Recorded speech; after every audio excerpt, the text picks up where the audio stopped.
Okay, hello everyone, and you're welcome in my lectures on education philosophy and political theory.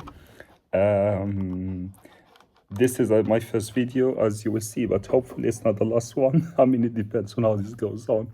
I'm not even sure if I can upload this on the internet after I finish my lecture. So, these lectures, this series of lectures are going to be focused and dedicated to the latest ideas in political philosophy and education theory. And in each episode, I will take one book and try to explain its logic and how it works and the order of ideas. Okay. The book that I will start with today is actually critical of such mission because it is against explanation.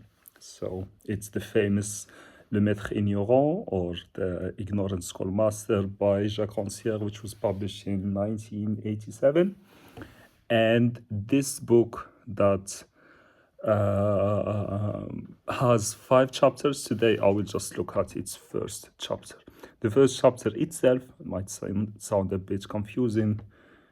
Itself has 5 subsections, so 5 chapters, and the first chapter has 5 subsections, or let's say 5 texts. Each of them is not a long one, it's maximum 2 to 3 pages. They are more sort of abstracts, okay, so they can be a bit confusing. But let's get to it. Okay, I will just start maybe with like outlining the firstly the 5 ideas that I think this first chapter is trying to bring. Now, the first one, as I said, is that learning does not depend on explanation, but it depends on the learner's own intelligence and effort. This might sound obvious, but really the author here is trying to take this to the fullest and to the extreme. The second idea is that the explanatory system does not solve ignorance, but it produces and maintains it. And that's what I mean by taking this idea of being anti-explanation very seriously. The third idea is that humans learn not through explanation, but through their own will to make sense and translate what they encounter. The fourth is that the teacher does not transmit knowledge. He forces the student to use their own intelligence independently. And finally, emancipation begins when someone realizes they can think and learn by themselves and acts on it. Now, as you can see, the ideas, they start from, I would say, epistemological or educational principle of being critical to explanation, and then they end up in really serious conversation on emancipation and democracy and equality and so on. And that's actually, this is who Rancière is. He's a political philosopher, but at the same time, he had some ideas on education. So he wasn't really, let's say, properly a pedagogist, but he's a political philosopher. Okay. Now, the whole chapter builds on one story that Rancière starts by telling, which is the story of Jacoto. Joseph Jacoto, who is a French teacher who in the year 1818 was assigned as a French teacher at Université de Louvain, which is now in Belgium, in the Flemish part. So until now, the population is Flemish. It doesn't speak French. So you can imagine at that time what it was like. And Jacoto, he was sent there, and he was supposed to teach in French to his students. But the problem is that he didn't speak Dutch and his students didn't speak French, so there's no medium between them, and that's the problem. Why? Because normally when we think of education, we think of it more as relying on explanation. But what if there is not even the minimum requirements of explanation, which is language? What is this professor now doing, Joseph Jacoto? Now, we have to pay attention that for the rest of the book, what Rancière does is that he sort of strategically blurs his voice with the one of Jacoto. So sometimes we don't really know if Jacoto said this or not, but Rancière would make us feel as if he does. And Honestly, it's not a problem. Because what we care about are more the ideas. Okay, so how did Jacoto do this? What was his method? Jacoto took a book that was at the time recently published, which is a French-Dutch edition of Télémaque. Now, Télémaque is by Fénelon, which tells stories from Greek myths and so on, and then he puts them in French. And then in Brussels came this edition that had both the French and the Dutch texts, okay? Jacoto takes the same text and asks his students to compare both versions, to learn on their own, to repeat and practice, and even to eventually write in French. But the first thing that he was asking them basically to learn by heart the French text, even if they didn't know what's that. So what's important here is that Jacoto himself, he did not explain anything to the students. He gave the students the mission to read the text. And Jacoto actually expected failure, but I mean, anyway, he could do nothing. He doesn't speak Dutch. What's he going to do? But what happens is surprising, because as the story goes, the students actually learn French successfully, and at the end they could even speak like native, speak and write like native French speakers. And as I said, all of this is without explanations, without complex grammar lessons, French grammar lessons, or especially without teaching. This leads to the shocking question. Do we really need explanation to learn? Do we really need someone to explain to us what we want to learn?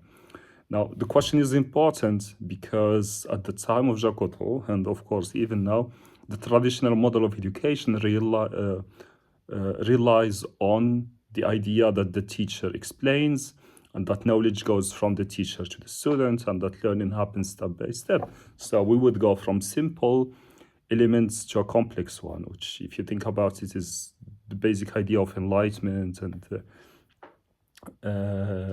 let's say the spirit of that time, because we're talking about 1818, so it's like 1 century after the Enlightenment, les Lumières.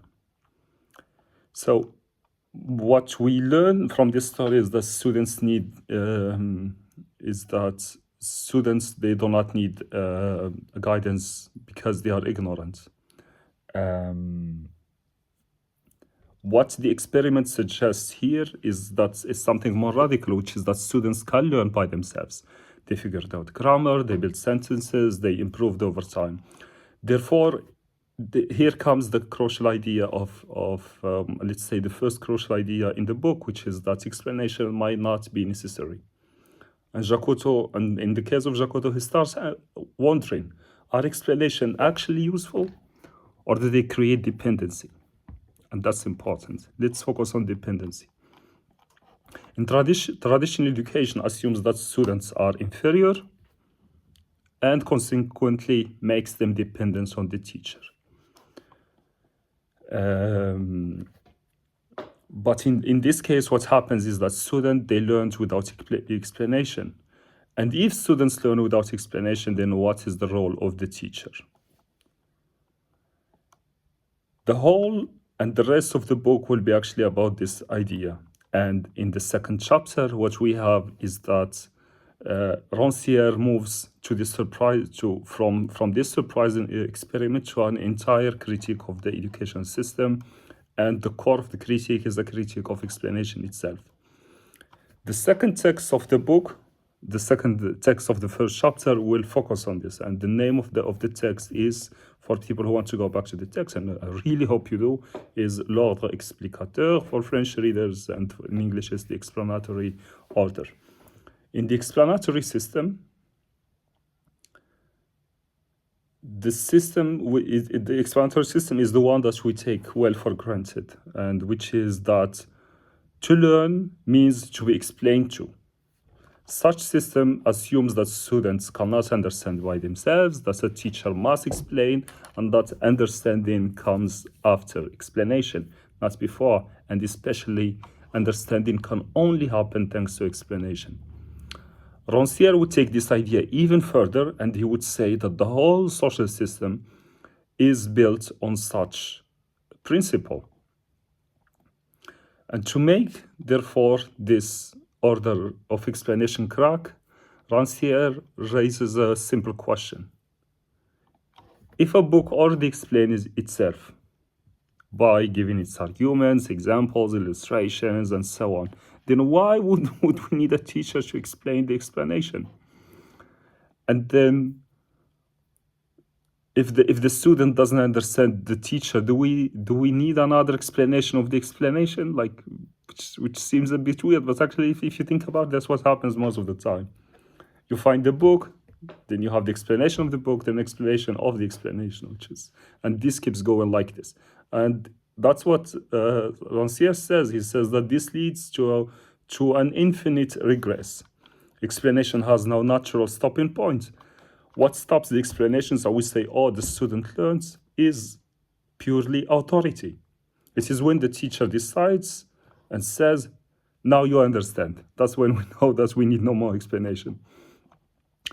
Now, of course, I know these ideas are exaggerated from Rancière, and me myself, I don't really buy, I don't know, I'm afraid to say most of the arguments, but we have to bring this book because it's quite successful and it's had a lot of impact on education theory in the last, I don't know, like the last 20 years, or surely the last 10 years, the book was very successful.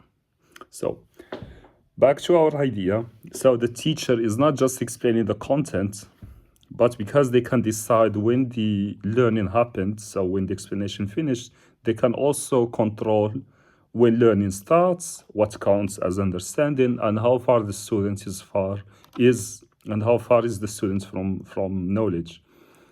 And that's what Rancière calls l'art de la distance, so the art of managing the distance. The teacher creates a gap by assuming that you don't understand, then he claims to close it. And then Rancière makes this idea even more profound when he links it to the paradox between speech and writing.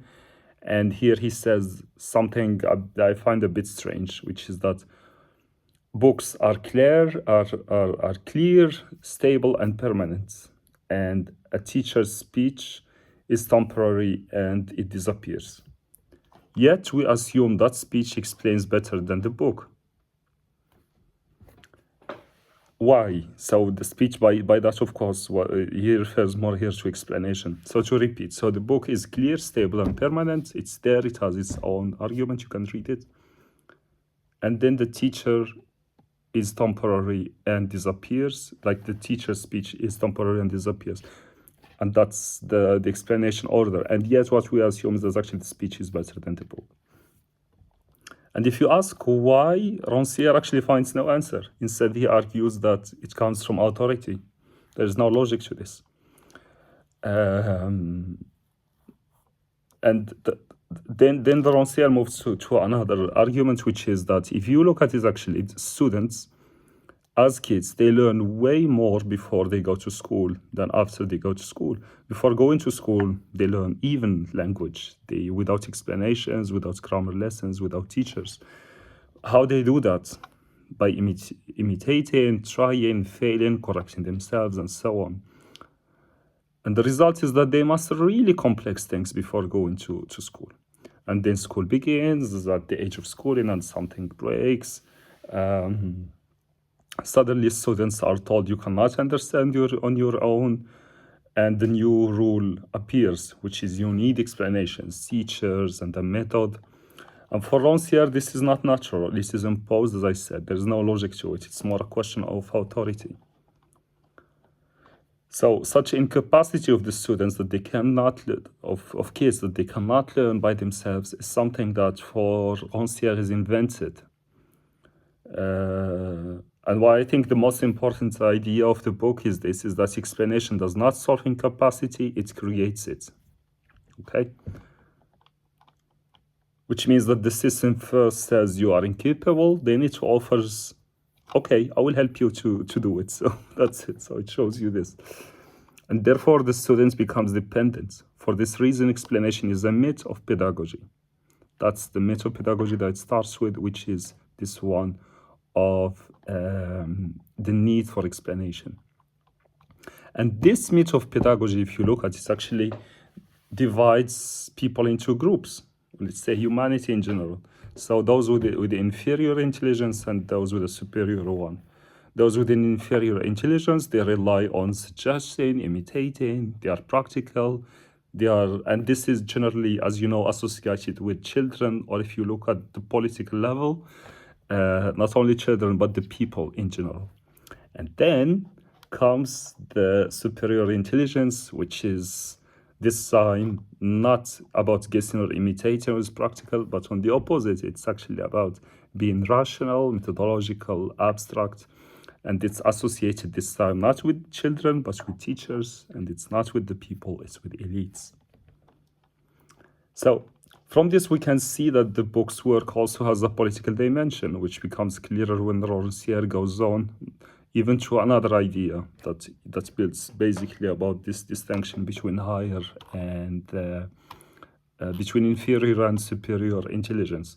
And this idea is abrutissement, which I don't know, in English, it's, I think, stultification. And it's a key concept in this first chapter. It comes when Rancière says that explaining to someone is showing them that they cannot understand alone. It's sort of making them feel that they can't do it by themselves. So instead of liberating someone's intelligence and tell them they can do it, what we do is that we bring the order of explanation, which according to Rancière, and I think is really too much drama queen here, but anyway, for him, explanation weakens confidence, creates dependence, produces passivity, and so on. And if you think that this is all nonsense, then you haven't seen anything actually, because after this, Rancière makes his most provocative claim. For him, even good teachers are part of the problem. Not bad teachers, not authoritarian ones. It's sometimes the good teacher who explains well is the problem. So it's not only the bad teacher who's maybe not caring, or the authoritarian who just tries like to push ideas into his students' heads. And for him, for Rancière, the worst kind of teachers are those who are kind, intelligent, well-intentioned, and always trying to explain better. Okay, now the argument is too much. And he says, why? Because they reinforce the belief that you need me to understand, like, you know. And the word to understand is significant for Rancière, because he attacks it even if it seems harmless, which is to understand, comprendre. He says it does something destructive. It stops the learner's own thinking, it creates doubt in their own intelligence, it divides intelligence into the higher and lower, as I was explaining. The destructive effect, according to Rancière, can have different impacts depending on the students. And here he gives like two students types. He says the first students memorizes under pressure, keeps their intelligence intact, just not you. And then the second type of the students, which he calls the explained students, they internalize the dependence on the teacher because they are explained students, as he says. And these students, they think that they cannot understand alone, which is even worse than the students who memorizes under pressure. And then this part of the book concludes with the idea of that this is a whole system of reproduction. So the students who are trained in this system of explanation become teachers, experts, and explainers. If you are a good student, that you will be, let's say, a perfect product of such order of explanation of schools that follow this model is that it gives us teachers, experts, and what he calls explainers. And they continue the system. So themselves, they make other people believe that they can't understand, that they need someone to help, and then they will help them,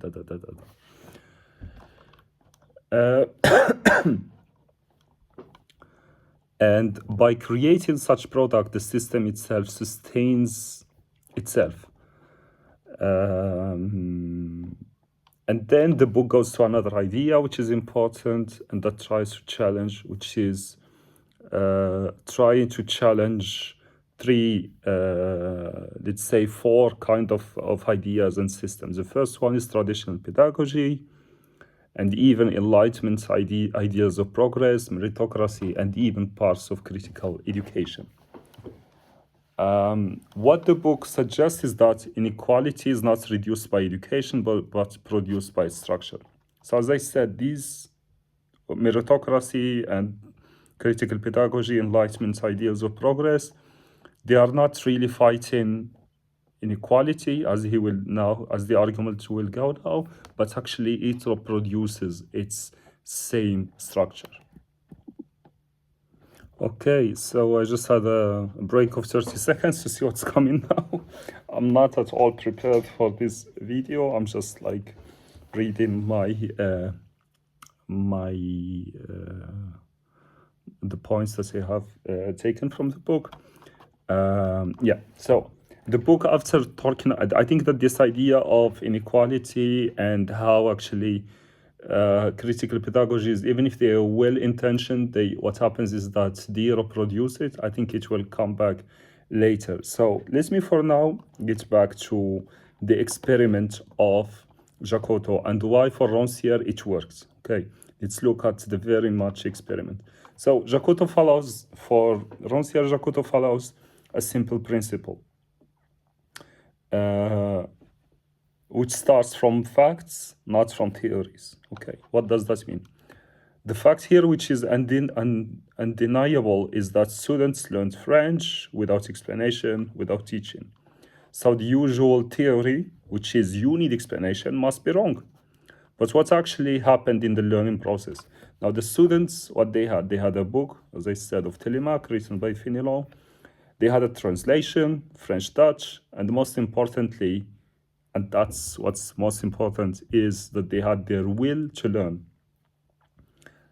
And if you think about it, Jacoto did almost nothing.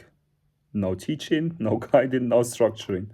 Rancière describes this powerfully. I mean, when he says that to cross, that's what Jacoto did, is almost similar to telling someone to cross a forest when you don't know how to cross the forest, and even the person you're addressing doesn't know the way out. Which is in other words, the key shift is removing the mediating intelligence. So this intelligence that would tell you how to cross the forest is itself not existing here. Normally, I mean, teaching as traditionally, it assumes that you have a book, you have a teacher, and a student.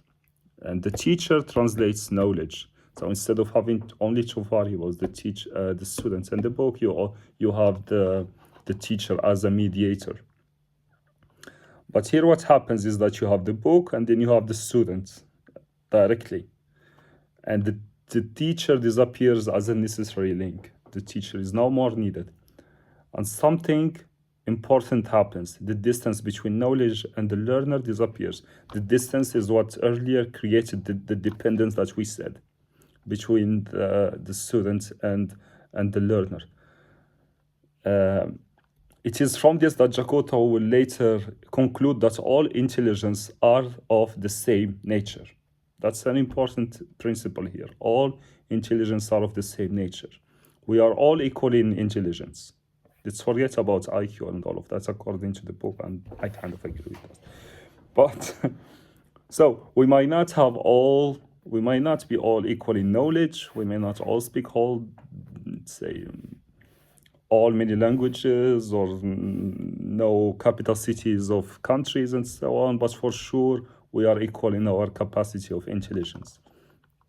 And here comes the crucial philosophical shift. And I think that this, even if you disagree with it, at least it remains a valid principle for a good teacher. Like Jacoto, of course. And here, so from here comes the crucial philosophical shift in understanding. So understanding here, what it means is to translate. It's not about discovering some hidden truth, like special, you need some some genius, I don't know, like which power you would need, like to solve an enigma. It's not about accessing some deeper truth. But understanding here, as I said, is about translating, which is, in other words, is expressing something in other words. It's relating it to what you already know.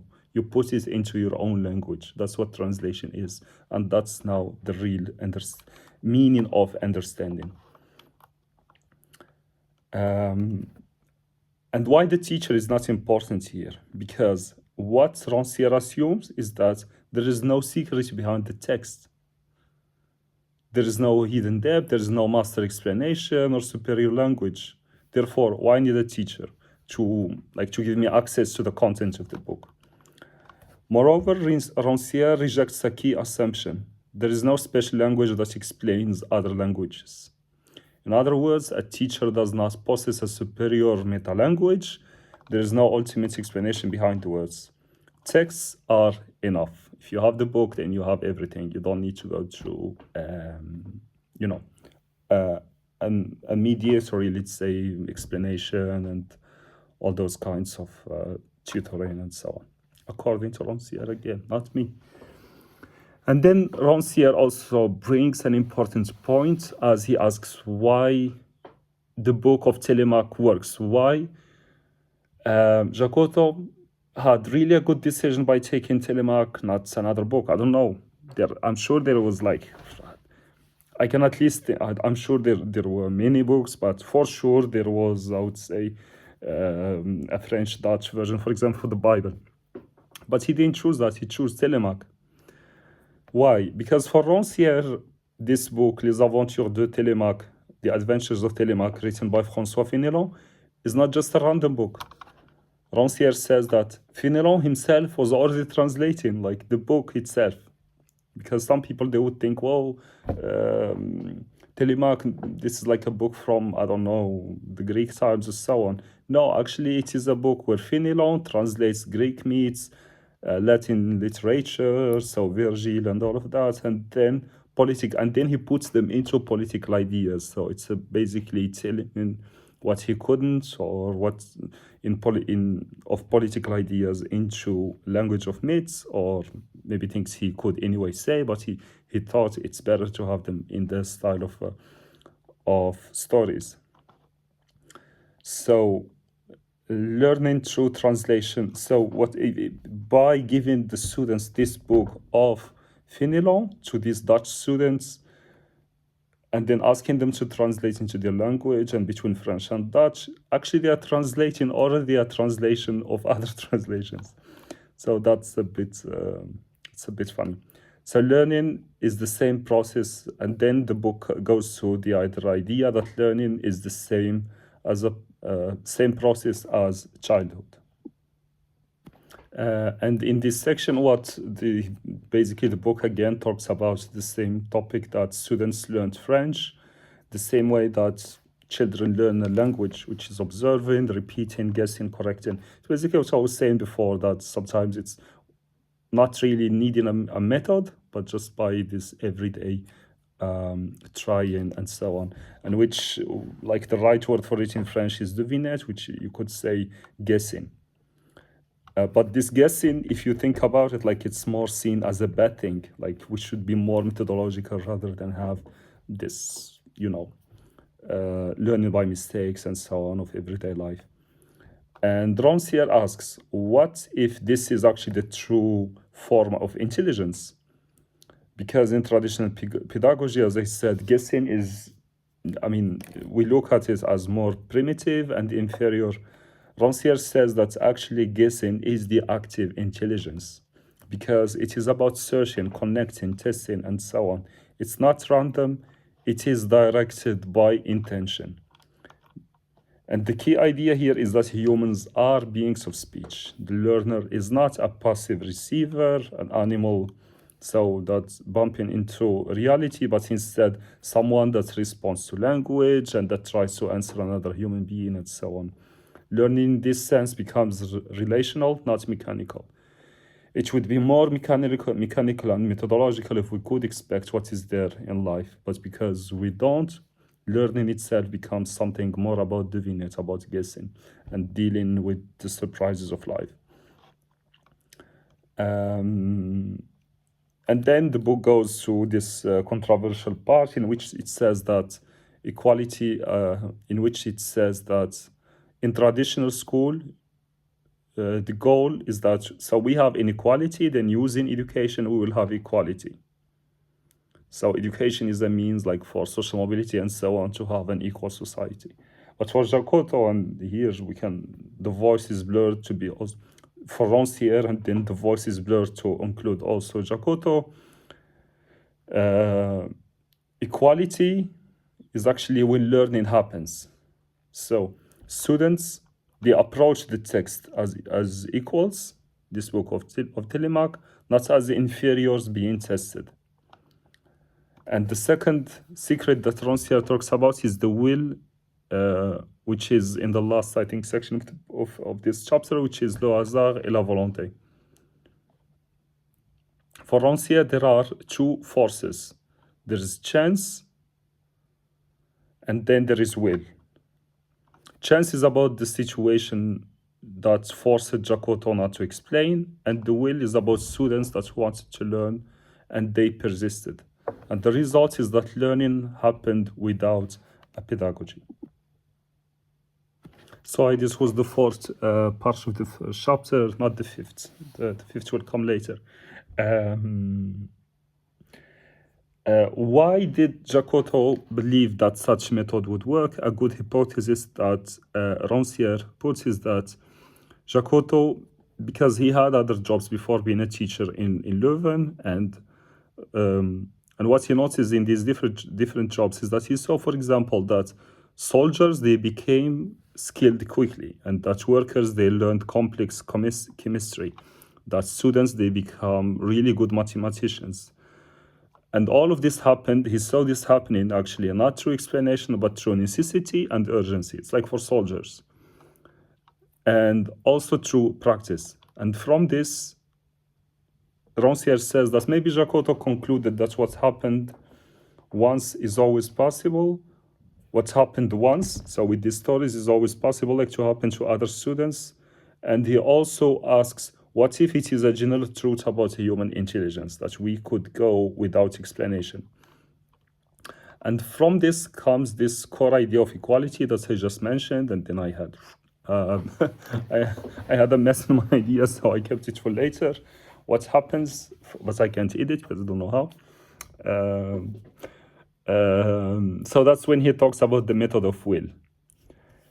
For the method of will, learning happens when someone wants to learn or is forced by circumstances and uses their own intelligence. And the next section of the book, which is Le Maître Émancipateur, the emancipatory teacher, explains this idea of teaching.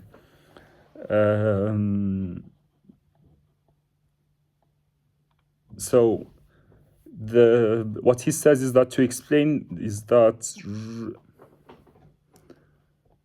so he starts with this strange situation that the students learned something that therefore Jacoto taught them.